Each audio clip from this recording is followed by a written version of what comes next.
Warahmatullahi wabarakatuh.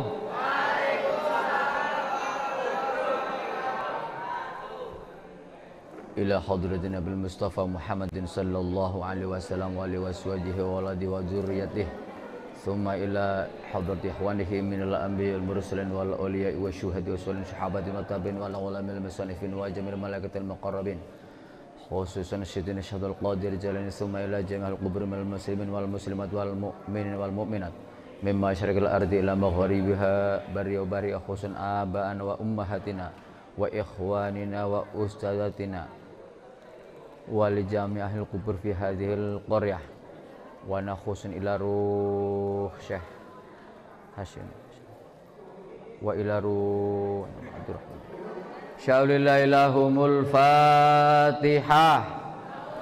A'udzu billahi minasyaitonir rajim. Bismillahirrahmanirrahim. Alhamdulillahi rabbil alamin arrahmanir rahim maliki yaumiddin iyyaka na'budu wa iyyaka nasta'in ihdinas siratal mustaqim siratal ladzina an'amta 'alaihim ghairil maghdubi 'alaihim waladdallin amin. Wa nakhusu khususan ila ruh Bapak Sangbani wa usuli syallillahul fatihah. A'udzu billahi minasyaitonir rajim. Bismillahirrahmanirrahim. Alhamdulillahi rabbil alamin arrahmanir rahim maliki yaumiddin iyyaka na'budu wa iyyaka nasta'in ihdinas siratal mustaqim siratal ladzina an'amta 'alaihim ghairil maghdubi 'alaihim waladdallin amin. Bismillah, alhamdulillah, wassalatu wassalamu ala rasulillah. Asyhadu an la ilaha illallah wahdahu la syarika lahu ba'dah. Peserta masa pengenalan pramuka penegak atau MPP dan masa kesetiaan anggota Makesta tahun 2021 yang saya banggakan. Baik, sebelum kita mulai, saya ingin ada satu yel-yel yang mudah-mudahan bisa membuka sebelum kita bicara soal materi yang menurut saya ini penting.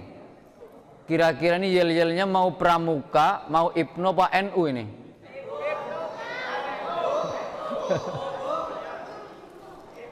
IPNO-nya ya.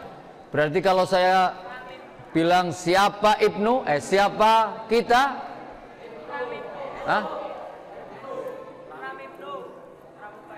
Pramipno, istilah baru. Pramuka IPNO. Baik, yang pertama kalau saya bicara siapa kita, bahwa IPNO Ansor itu adalah underbonya NU, maka jawab saja NU ya. Siapa kita, jawabannya NU. Kalau kemudian NKRI, kalau Pancasila, ya. Siapa kita? Siapa kita? Siapa kita? NKRI, Pancasila. Nah. Baik, minimal menggugah yang sedang makan atau yang sedang ngantuk, karena materi malam hari ini yang dibebankan kepada saya cukup berat sebenarnya. Berat bukan hanya ketika harus direnungi dan dihafalkan, tetapi lebih berat ketika harus kita amalkan bareng-bareng, termasuk saya sendiri. Ini sebuah materi bukan hanya sebatas hafalan, tetapi sebuah materi yang harus bareng-bareng kita lakukan bareng. Bareng-bareng kita lakukan bareng. Sebagai warga Nahdlatul Ulama. Kalau sampai ada orang mengatakan saya NU tetapi tidak paham Ahlussunnah wal Jamaah Nahdliyah, maka palsu NU-nya. Mau jadi NU palsu? Mau tidak? Jangan sampai. Na'udzubillah min dzalik. NU yang betul-betul Nahdlatul Ulama, yang menjadi warisan, menjadi bagian amanah dari Hadratus Syekh Mbah Hasyim Asy'ari. Siapa lagi kalau bukan kita yang harus mempertahankan, mengamalkan dan juga mengembangkan Nahdlatul Ulama. Maka tadi di awal kita harus ingat minimal kita memberikan hadiah Fatihah dulu untuk beliau tadi sudah. Ada yang suka nonton YouTube? Cung kok sering. Siapa yang suka nonton YouTube? Ini nggak ada yang nonton? Pernah nonton tayangannya siapa itu? Asegaf Arifin siapa? Nah, mudah-mudahan betul-betul nggak pernah lihat ini. Tapi saya tanya dulu, yang dikenal dengan AS siapa? Yang menyinggung soal NU siapa? Asegaf itu siapa? Siapa? Oh, berarti memang belum melihat ya. Jadi sudah ada beberapa minggu ini ada satu tayangan yang sudah menyebar di medsos terutama di YouTube, sosok orang yang mengklaim dirinya sebagai pengamat politik luar negeri, tetapi isinya, kontennya sungguh sangat menyakiti warga NU. Dia sampai mengatakan bahwa NU itu organisasi yang hanya klaim besar tetapi kosong, kering, tidak ada isinya. Bahkan sampai bicara soal figur yang sangat kita hormati, Mbah Hasyim, sampai kemudian dia kritisi, tetapi dari sisi kejelekan yang jelas-jelas itu sesuatu kebohongan. Maka setidaknya kalau kita mendengar ada orang lain yang menjelek-jelekan NU sebagai organisasi dan juga tokoh-tokoh NU, paling tidak kita harus merasa apa? Senang? Hah? Merasa apa? Ya, harus marah. Tapi marah kita tentunya beda dengan marah dia. Marahnya kita beda bentuk dengan marahnya dia atau mereka. Tidak harus kemudian rame-rame demonstrasi atau rame-rame bawa pentungan. Tidak. Tapi marah kita, yang pertama, kita menghormati negara kita adalah negara hukum, maka harus kita upayanya adalah upaya hukum. Karena itu sudah bagian dari pelanggaran hukum. Baik, adik-adik ya, mas-mas, kita dari sini bisa melihat layar. Nah, kita lihat soal materi Ahlus Sunnah wal Jamaah. Ini sebenarnya masih kurang. Kalau di NU sekarang ada tambahan namanya Ahlus Sunnah wal Jamaah An-Nahdiyah. Apa? Coba. Apa tadi? Ahlus Sunnah? Coba kok nyengir. Ahlus Sunnah An-Nahdiyah. Duh, yang keras. Ahlus Sunnah wal Jamaah An-Nahdiyah. Ya, satu lagi. Ahlus Sunnah wal Jamaah An-Nahdiyah. Ya, minimal mengucapkannya itu tidak keliru. Coba, yang keras. Ahlus Sunnah wal Jamaah An-Nahdiyah. Apa? Ahlus Sunnah wal Jamaah An-Nahdiyah. Baik. Ahlus Sunnah wal Jamaah An-Nahdiyah. Iya, harus jelas bahwa selama proses reformasi atau reformulasi Ahlus Sunnah wal Jamaah An-Nahdiyah telah berjalan, bahkan masih berlangsung hingga saat ini, yaitu di tahun 94 dimotori oleh Kiai Haji Said Akil Siraj yang hari ini masih menjadi ketua umum PBNU ya. Muncul terhadap gugatan Aswaja yang sampai saat ini diperlakukan sebagai sebuah madhab. Padahal di dalam aswaja terdapat berbagai mazhab, khususnya dalam bidang fikih. Dari latar belakang tersebut lahirlah gagasan Ahlussunnah wal Jamaah sebagai manhaj al-fikr atau metode berfikir. Nah, ini sebagai awalan saja. Dimulai kita tentang Ahlussunnah wal Jamaah. Paling tidak yang pertama kita harus mampu mengucapkannya dulu. Coba bareng-bareng, Ahlussunnah bareng. Ahlussunnah wal Jamaah. Lagi. Nah, Ahlussunnah wal Jamaah atau banyak yang mengatakan aswaja. Aswaja itu singkatan ya, asnya Ahlussunnah, wanya adalah wal, janya jamaah. Aswaja Ahlussunnah wal Jamaah. Ditambah lagi namanya An-Nahdiyah. Itu lahir dari adanya pergulatan intens antara doktrin dengan sejarah. Di wilayah doktrin, debat meliputi soal kelam mengenai status Al-Quran, apakah dia makhluk, apakah bukan. Kemudian debat antara sifat-sifat Allah antara ulama salafiyun dengan golongan Mu'tazilah dan sebagainya.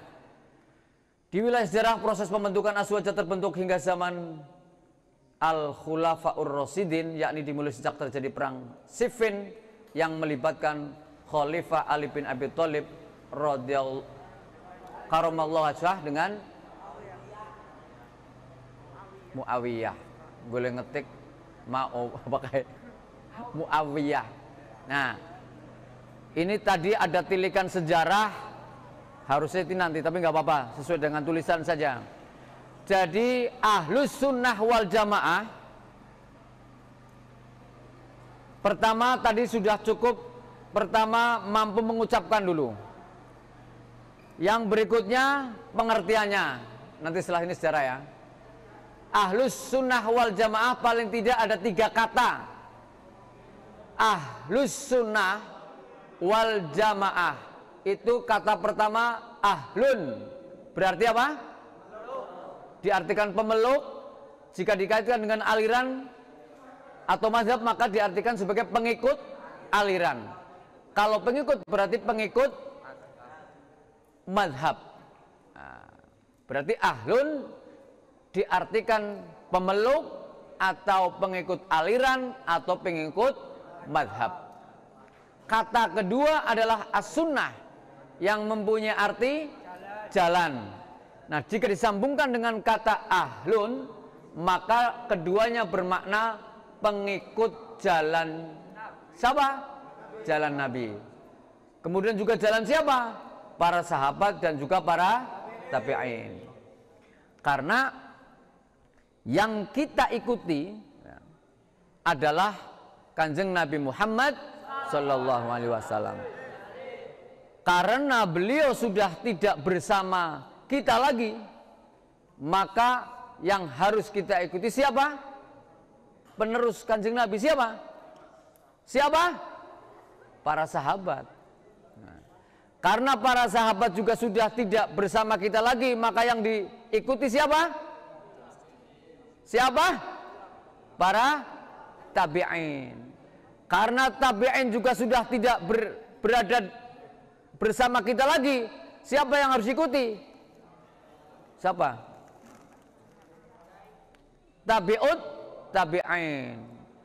Ketika golongan tabi'ut tabi'in sudah tidak ada lagi, siapa lagi yang harus ikuti?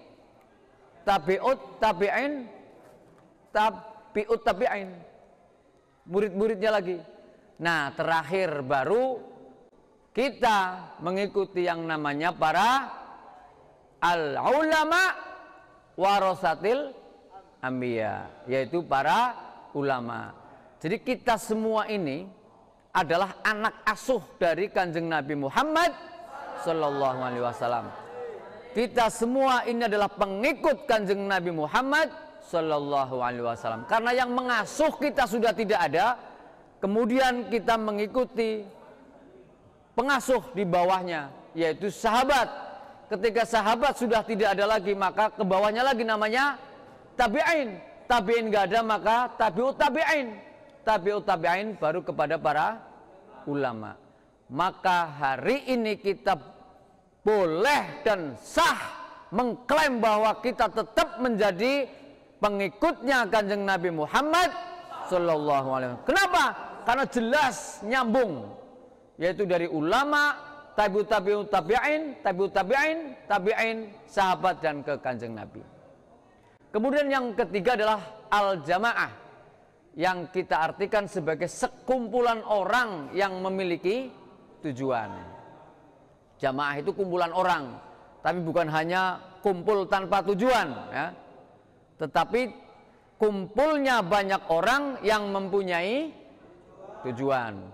Maka kalau tiga kata itu disambungkan, Ahlus Sunnah wal Jamaah, itu berarti segolongan orang yang mengikuti jalan Nabi, para sahabat dan para tabi'in.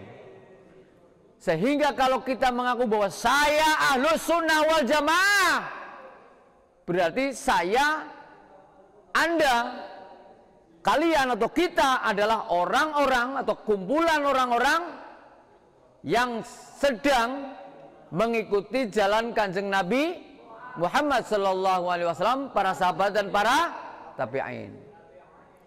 Tambahannya An-Nahdiyah, Ahlus Sunnah wal Jamaah An-Nahdiyah berarti segolongan orang yang mengikuti jalan Nabi, para sahabat dan tabi'in, yang masuk pada organisasi namanya Nahdlatul Ulama. An-Nahdiyah itu kalau orang yang ngaji kita berarti Kang Bongso NU, bangsane NU, nah, atau versinya NU. Kenapa harus pakai versi? Karena sekarang sudah mulai muncul kelompok-kelompok yang mengklaim dirinya sebagai golongan Ahlus Sunnah wal Jamaah.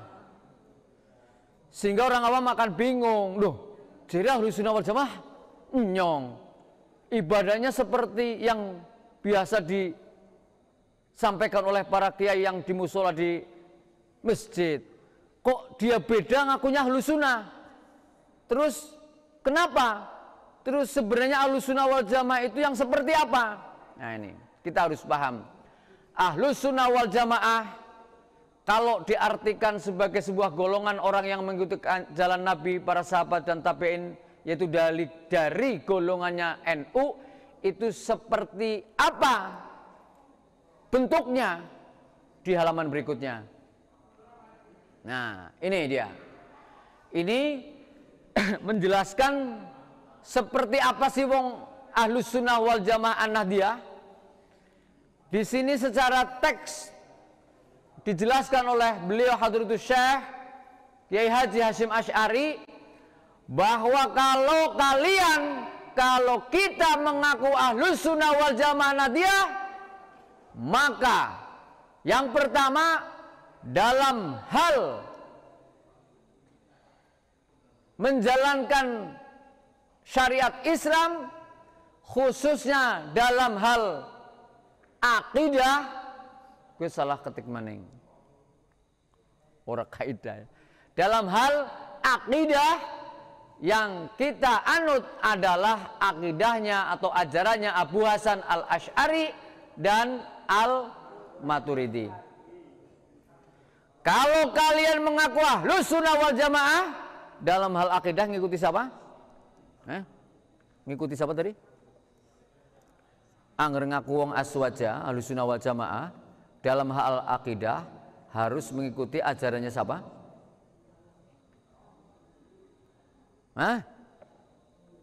Imam Asy'ari. Tuh.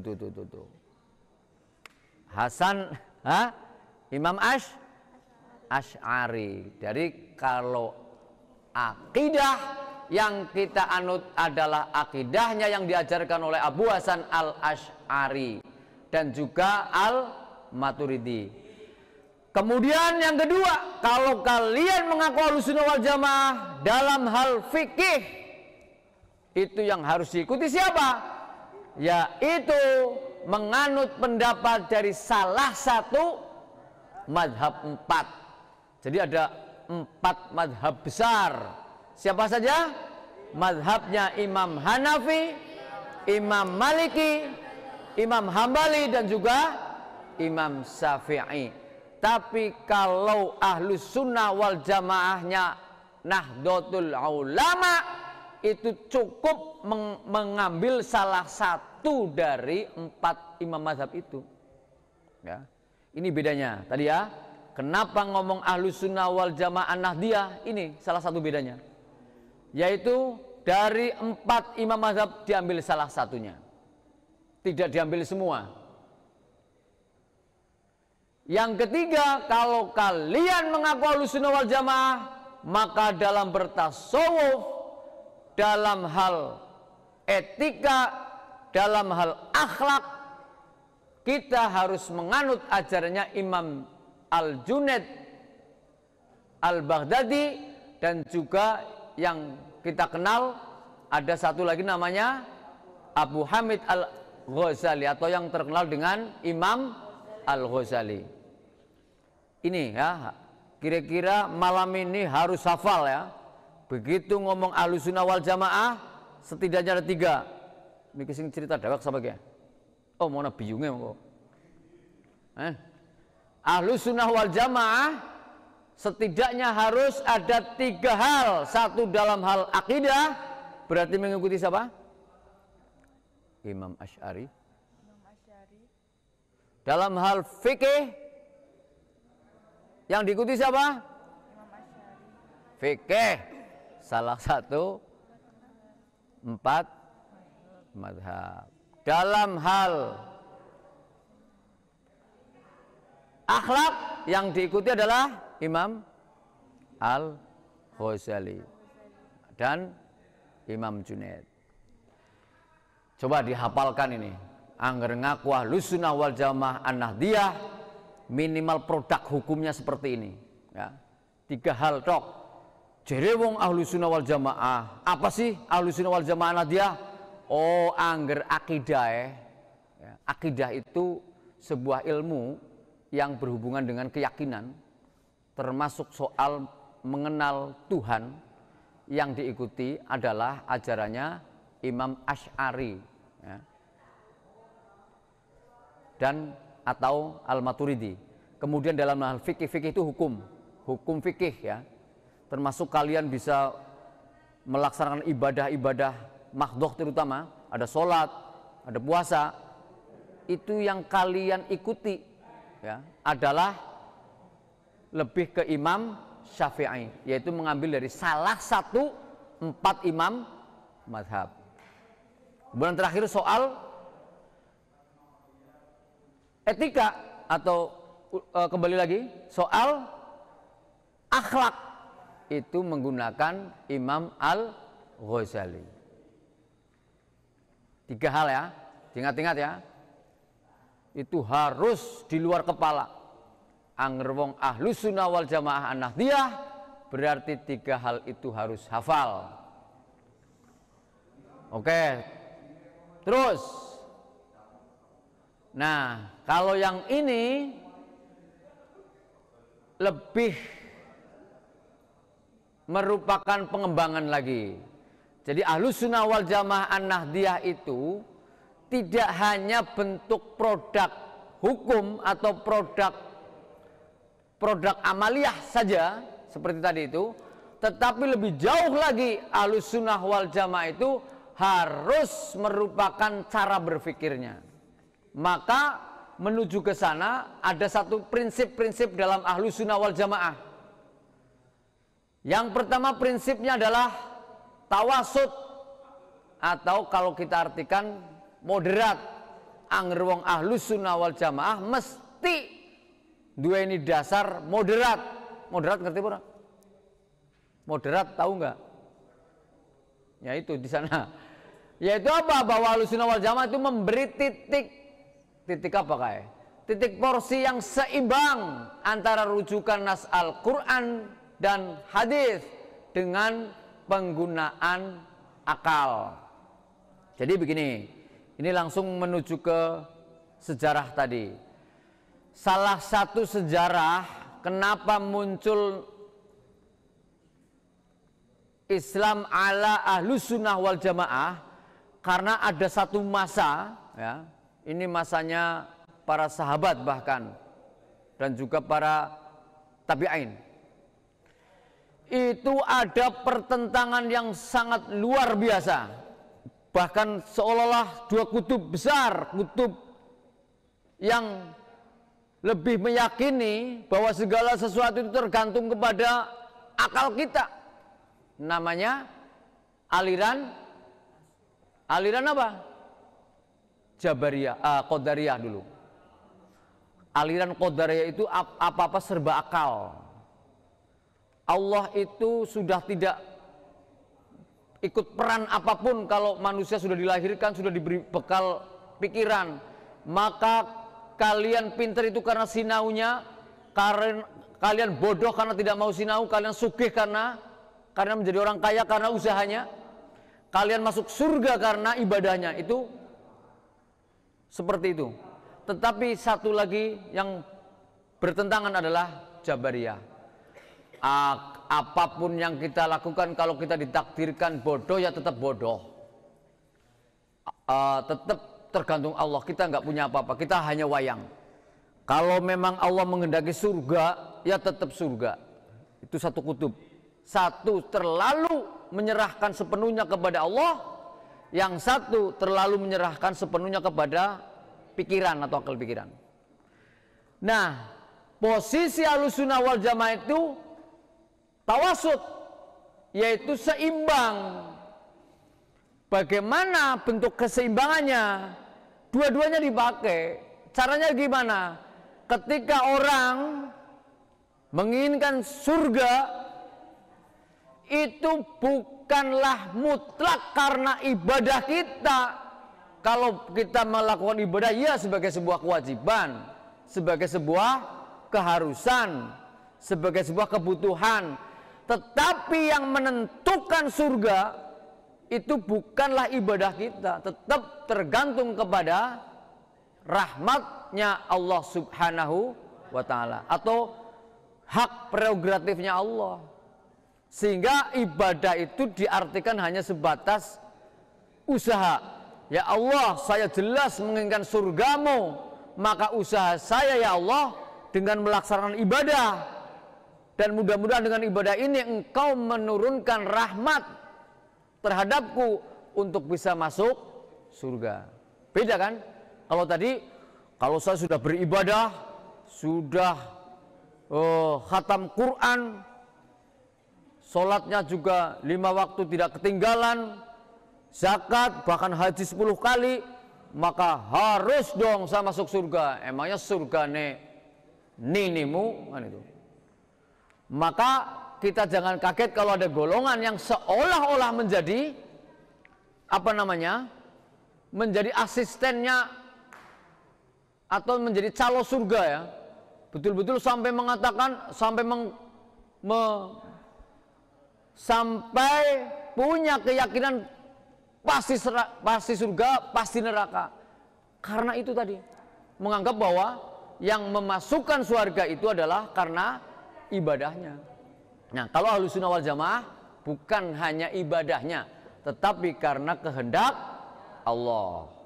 Sehingga orang pingin pinter ya harus belajar dong. Bagi Ahlussunnah wal Jamaah, belajar yang kita lakukan adalah sebagai bentuk kasab atau bentuk ikhtiar. Dengan kita belajar, kita berikhtiar ingin menjadi anak yang pinter. Tetapi yang meminterkan kita, yang menjadikan kita pinter, bukan semata-mata karena belajar kita, tapi karena dikehendaki oleh Allah supaya kita menjadi anak yang pintar. Itu Ahlussunnah. Yang kedua, tawazun, seimbang. Sikap ini yaitu memperhatikan bagaimana kehidupan sosial politik berjalan, apakah sudah memenuhi kaidah atau belum. Jadi tawazun atau artinya seimbang ini menjadi prinsip orang Ahlussunnah wal Jamaah atau ajaran Islam Ahlussunnah wal Jamaah ini yang bisa dipraktekkan di masyarakat. Itu salah satu pegangannya adalah menggunakan prinsip seimbang. Tidak terlalu ke kiri-kirian dan tidak terlalu ke kanan-kananan. Jadi khairu umuri awsatuha, sebagus-bagus persoalan pilihlah hal yang tengah-tengah, yang sedang-sedang saja ya. Sehingga kalau bicara soal kehidupan sosial politik, apakah sudah memenuhi kaidah atau belum, maka kita punya kaidah tersendiri soal sosial politik, bahwa kepemimpinan itu bisa berjalan dengan baik selama mementingkan kepentingan rakyatnya. Maka selama ada sebuah kepemimpinan kok tidak mementingkan rakyat, maka ini menjadi tidak sesuai dengan ajaran Ahlus Sunnah wal Jamaah. Yang ketiga adalah tasamuh atau toleran, dan juga ta'adul yang artinya adil. Sikap ta'adul atau sikap adil ini dan juga tasamuh, toleran, terrefleksi dalam kehidupan sehari-hari anggota dan kader NU. Kalau PMI adalah Pergerakan Mahasiswa Indonesia ya, termasuk kayak IPNU, termasuk kayak Ansor, serta cara bergaul mereka dalam kondisi sosial budaya yang berbeda, keseimbangan dan toleransi mengacu dalam cara bergaul sebagai seorang muslim dengan golongan muslim lain atau dengan pemeluk agama yang berbeda. Ini kita harus paham. Kalau orang Ahlussunnah wal Jamaah menggunakan prinsip tasamuh atau toleran, maka bagaimana bentuknya, bagaimana caranya, bagaimana cara mengindikasikan kayak wong Ahlussunnah kayak wong NU kayak itu seperti apa di masyarakat? Dipastikan kalau orang NU mesti bisa hidup berdampingan dengan golongan apapun. Itu pasti. Karena punya prinsip toleran. Dia bertetangga dengan orang non-muslim. Dia punya dalil. Apa dalilnya? Qul ya ayyuhal la a'budu ma ta'budun wala antum 'abiduna ma wala ana 'abidum ma 'abadtum wala antum 'abiduna ma a'bud lakum dinukum. Orang NU bertetangga bermasyarakat dengan non-muslim mesti damai. Karena wong NU punya jiwa toleran, wong NU akan memahami dan menyadari bahwa agamaku adalah agamaku, agamamu adalah agamamu. Soal hidayah, selama wong NU dalam bermasyarakat itu bisa menjadi contoh, kalau memang hidayah datang, sangat mungkin gara-gara akhlakmu yang bagus. Bayangkan, kita hidup bermasyarakat ber-RT ini. Kalau dengan orang non-muslim, misalnya Kristen apa Hindu apa Buddha, kalau di dalam masyarakat RT ada ronda, kita ikut ronda. Kalau di masyarakat pas bikin jalan, kita ikut. Ada rumah roboh, kita ikut. Kalau ada kematian, kita cepet. Kalau ada apa lagi? Kalau masyarakat barang gawe cepet kondangan, pasti tetangga kalian akan tanya, siapa namanya? Siapa? Guntur. Kayak Guntur kok apik temen ya? Neng RT rajin, apa baik aktif. Guntur itu nggak usah ngomong saya Islam, Allahu Akbar, nggak usah ngomong gitu.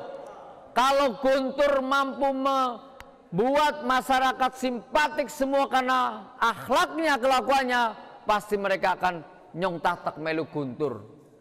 Karena jen apa-apa rajin, ora tahu gawe gelak karo tetangga. Guntur jane agamanya apa sih? Kangger dina jemuah kok mesti maring masjid. Angger mangsane anak azan kok mesti maring. Oh apakah sing jenenge agama Islam? Gak usah koar-koar. Si Guntur itu Islam, orang justru akan hormat kepada Guntur karena akhlaknya bagus di dalam masyarakat itu. Itulah contoh kelakuannya wong Nahdlatul Ulama. Tidak harus kita pakai label di sini besar-besar saya NU atau saya Islam, tapi begitu kepada tetangga, anak tetangga sing umai rubuh ditakoni disit, kayak agamanya apa? Oh, agamanya Kristen misalkan, wah ora usah ditulungi. Ada kecelakaan harus ditanya dulu, kok agamanya apa kok? Begitu ngomong Kristen tinggal lunga, waduh, kejelas itu wong NU. Kalau wong NU tidak usah ditanya yuk agamanya apa, dia manusia, tolong dong. Begitu ditolong dan selesai, baru mungkin si keluarganya akan tanya, sing nolong siapa? Guntur. Loh, Guntur wong Islam. Loh, wong Islam hebat sekali, luar biasa wong Islam. Padahal itu Islam tapi ditulung. Maka inilah yang namanya sikap toleran. Jadi menolong orang itu tidak harus dipilih-pilih tentang soal agama. Karena agama itu bagian dari hak juga kalau bicara soal undang-undang. Tetapi kita sebagai muslim tetap, ya Allah, kayak wong apik kok ya enggane gelem Islam lah ya. Bisa, boleh di dalam hati kita. Maka kita dekati dia, kemudian kita perlakukan menjadi sebagaimana manusia. Kita memanusiakan manusia. Insya Allah kalau semua orang Islam khususnya wong NU melakukan hal ini, pasti orang lain akan tertarik. Terus NU memandang bahwa Ahlussunnah wal Jamaah merupakan orang yang memiliki metode berpikir keagamaan yang mencakup semua aspek kehidupan dengan berlandaskan moderasi, keseimbangan, dan toleran yang tadi itu. Ahlussunnah wal Jamaah bukan sebuah mazhab, melainkan metode dan prinsip berpikir dalam menghadapi persoalan-persoalan agama sekaligus sosial kemasyarakatan. Inilah makna Ahlussunnah wal Jamaah sebagai manhaj al-fikr. Jadi bagi kita orang NU, memahami Ahlussunnah wal Jamaah itu ada dua. Ahlussunnah wal Jamaah Nahdiyah sebagai sebuah mazhab atau sebuah aliran atau sebuah produk hukum, ya, sesuatu yang harus kita jalani, yaitu tadi ada tiga hal. Apa? Guntur? Dalam hal Ahlussunnah wal Jamaah, dalam hal akidah mengikuti siapa? Imam Asy'ari. Dalam hal fikih mengikuti salah satu empat mazhab. Dalam hal akhlak mengikuti Imam Al-Ghazali. Iya. Ini namanya produk hukumnya atau madhabnya dalam hal produk hukum, dalam hal amaliyahnya yang harus diikuti. Tetapi yang kedua, Ahlussunnah wal Jamaah Nahdiyah juga merupakan manhaj al-fikr, merupakan cara berpikir, merupakan prinsip berpikir, metode berpikir. Tadi itu dengan 4 prinsip tadi. Ahlussunnah wal Jamaah begitu bermasyarakat punya prinsip namanya tawazun, bisa melakukan hal yang bisa diterima oleh masyarakat. Tetapi dalam hal ibadah, dalam hal produk hukum, dalam hal amaliyah tentunya harus jelas. Wong NU, wong Ahlussunnah wal Jamaah Nahdiyah jelas akidahnya akidah Imam Al-Asy'ari. Ada yang tahu akidahnya Imam Asy'ari?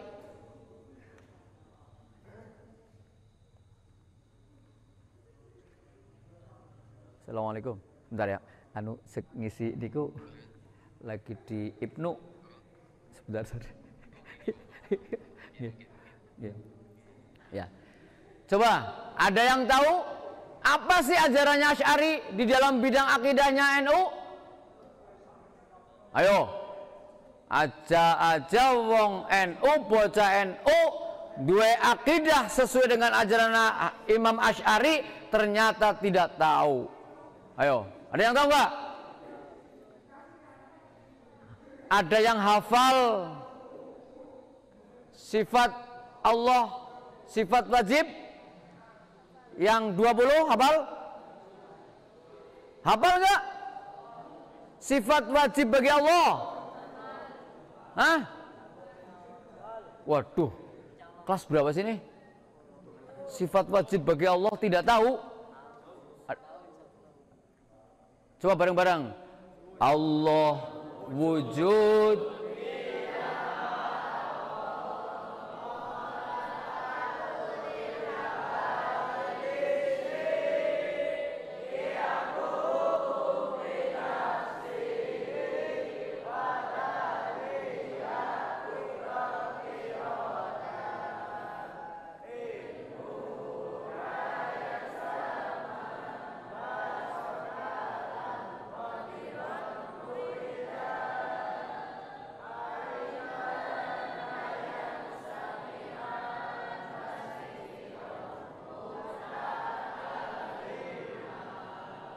Sing nang tengah dalang.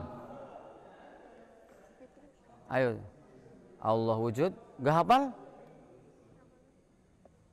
Coba. Allah wujud. Bareng-bareng. Oh ini yang belum tadi. Allah wujud coba. Allah wujud.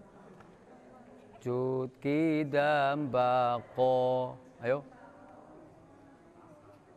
Hai. Harus hafal dong.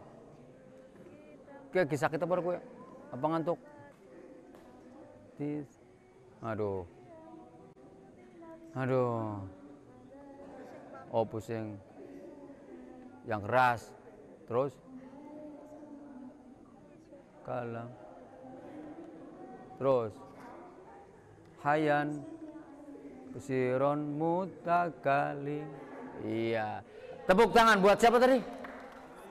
Siapa? Sinta. Tepuk tangan buat Sinta.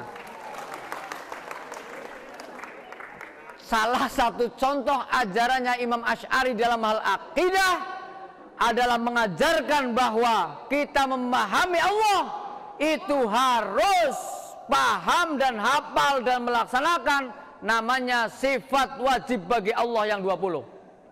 Yaitu ada wujud, ada qidam, ada baqo, mukhalafatul hawadis, qiyamu binafsi, wadaniyah, kudrat, iradat, ilmu, hayat, sama.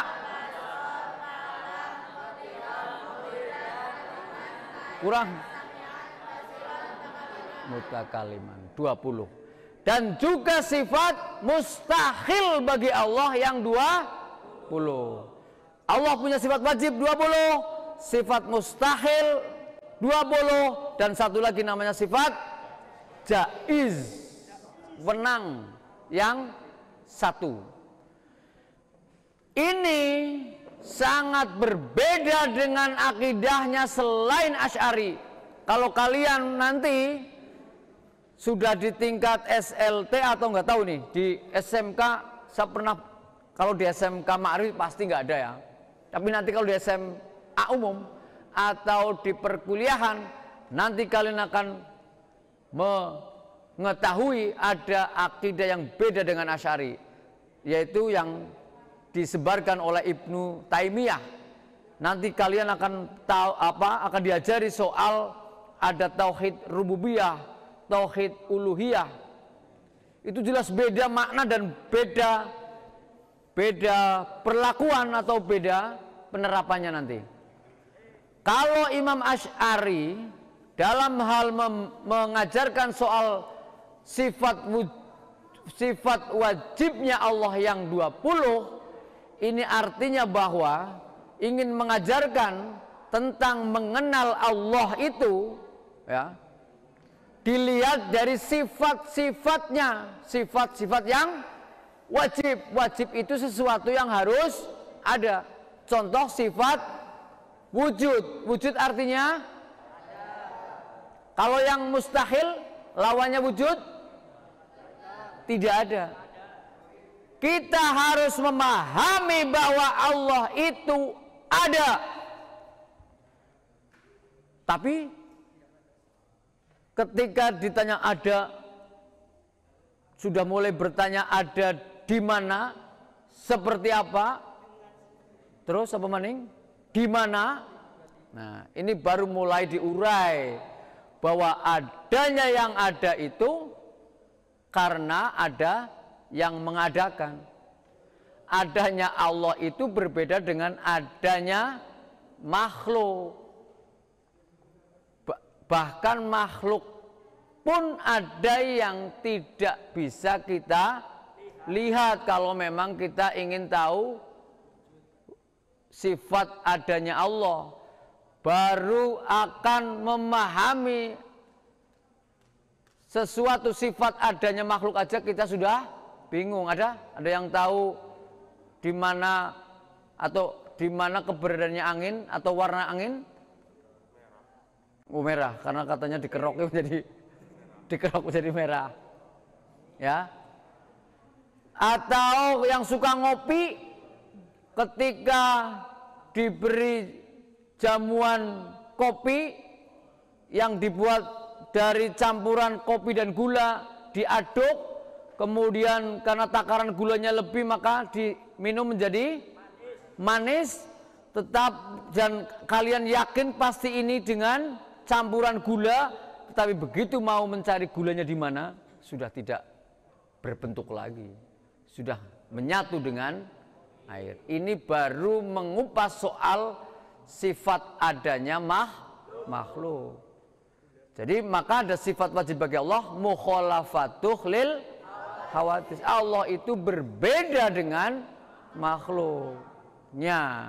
Termasuk soal keberadaan Allah itu kalau di dalam Ahlus Sunnah wal Jamaah yang diajarkan akidahnya Imam Al-Asy'ari, Allah itu bukan berarti di arsy yang duduk di singgasana, tidak. Allah itu tidak butuh tempat, tidak butuh waktu, dan juga tidak butuh ruang. Kalau butuh waktu, butuh ruang, butuh tempat, berarti itu masih makhluk. Padahal Allah tadi wajib punya sifat mukhalafatuh lil hawadits. Berbeda. Kalau masih butuh ars berarti sebuah tempat. Wah, berarti makhluk itu. Kalau masih butuh waktu berarti kapan? Berarti bukan Allah itu. Allah tetap berbeda dengan makhluknya. Itu baru satu sifat namanya wujud. Kemudian ajaran Asy'ari lagi soal akidah, yaitu bahwa yang tadi itu ada satu yang harus dipahami di dalam keyakinan kita, bahwa segala sesuatu adalah Allah yang menghendaki. Tetapi kehendak Allah itu ketika belum terjadi namanya masih belum takdir. Kehendak Allah yang masih dalam proses itu adalah wilayahnya manusia, namanya wilayah kasab atau wilayah ikhtiar. Maka selama belum terjadi, maka wajibnya manusia harus berikhtiar, berusaha. Kalau kalian hari ini menjadi siswa SMK Ma'arif, menginginkan lulus dengan nilai bagus dan sesudah selesai, bagi yang kuliah ingin melanjutkan, bagi yang tidak ingin bekerja, maka yang harus dilakukan adalah harus nurut kepada gurunya, bapak dan ibu guru. Tetapi kalau keinginan kalian ingin jadi pintar dan ingin ilmunya manfaat, tetapi kerjaannya cuma ngantuk, seolah-olah yakin bahwa takdir Allah pasti berpihak kepada kalian nanti menjadi orang yang sukses, ini namanya sudah merampas hak Tuhan. Sesuatu yang belum terjadi, tapi kalian sudah seolah-olah tahu hasilnya. Ya, nggak boleh.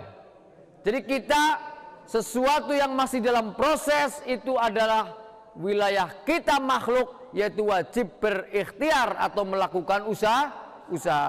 Baru kalau sudah terjadi itu namanya takdir, itu namanya ketentuan Allah yang mungkin sudah tidak kita bisa merubahnya.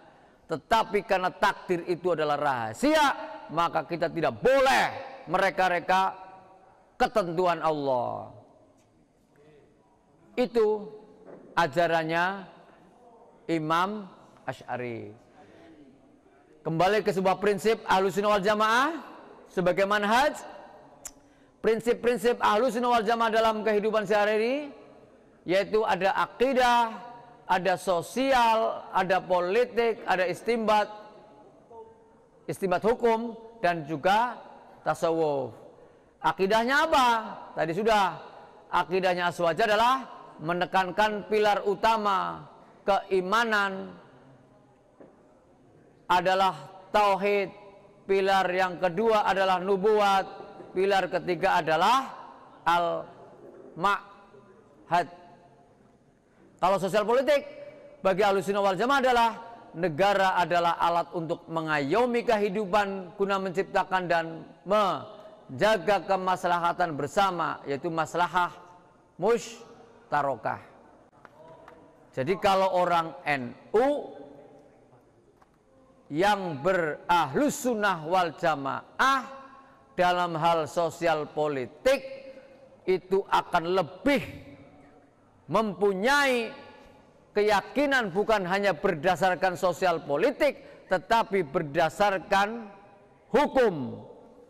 Anda atau kalian pernah mendengar kisah ada seorang ulama besar NU di zamannya Orde Lama sampai dia masuk di sistem negara waktu itu, yaitu namanya apa? Kalau di dalam Bung Karno itu ada namanya yang Nasakom. Nah, kalian kalau pernah mendengar atau membaca soal Nasakom nasionalis, sosial apa? Komunis. Itu kebijakan kepala negara waktu itu.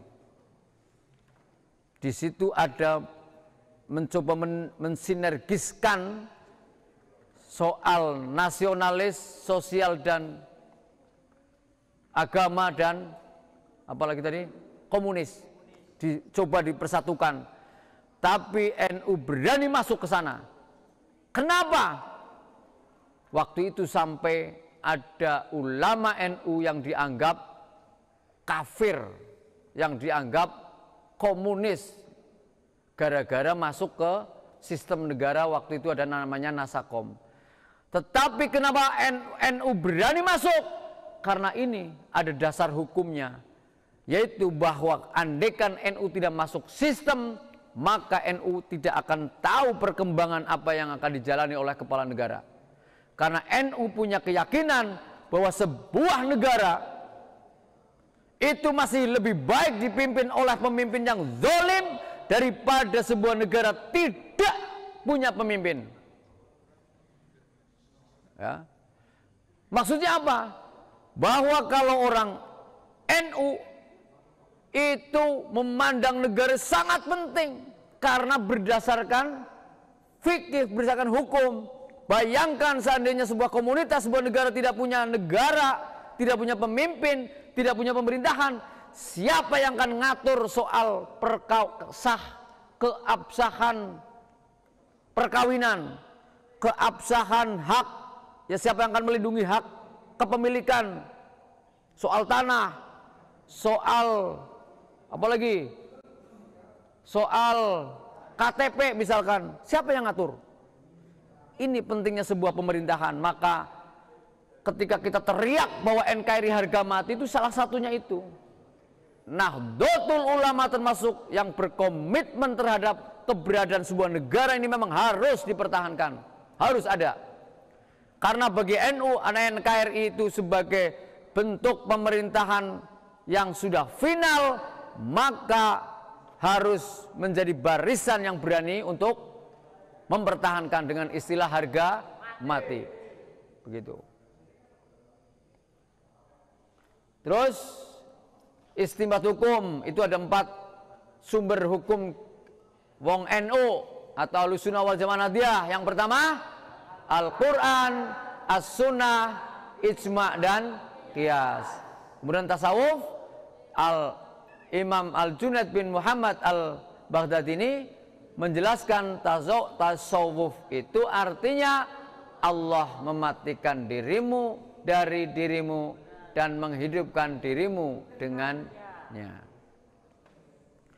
Baik, itu yang penting malam ini harus kalian resapi, harus kalian pahami, syukur minimal bisa hafal, kemudian besok pagi bisa diingat-ingat, bisa diamalkan, bahwa kita, Anda betul-betul orang Ahlus Sunnah wal Jamaah Ahmadiyah. Siapa kita? Siapa kita? Siapa kita? NKRI Pancasila. Wih. Jadi kita teriak itu bukan hanya soal bareng-bareng bersemangat, tidak. Kita punya landasan. Bagi NU, NKRI adalah rumah besar yang harus kita selamatkan. Rumah besar yang memang isinya bukan hanya untuk orang Islam, bukan hanya untuk golongan suku Sunda, suku Jawa, tapi untuk semua yang masuk sebagai warga negara NKRI harus damai di dalam satu rumah, namanya Negara Kesatuan Republik Indonesia. Dan kita harus berani melawan orang-orang yang menginginkan perubahan bentuk negara. Itulah bagian dari akidah kita. Demikian yang bisa saya sampaikan. Sekali lagi mohon maaf. Wallahul muwaffiq ila aqwamit thoriq. Assalamualaikum warahmatullahi wabarakatuh.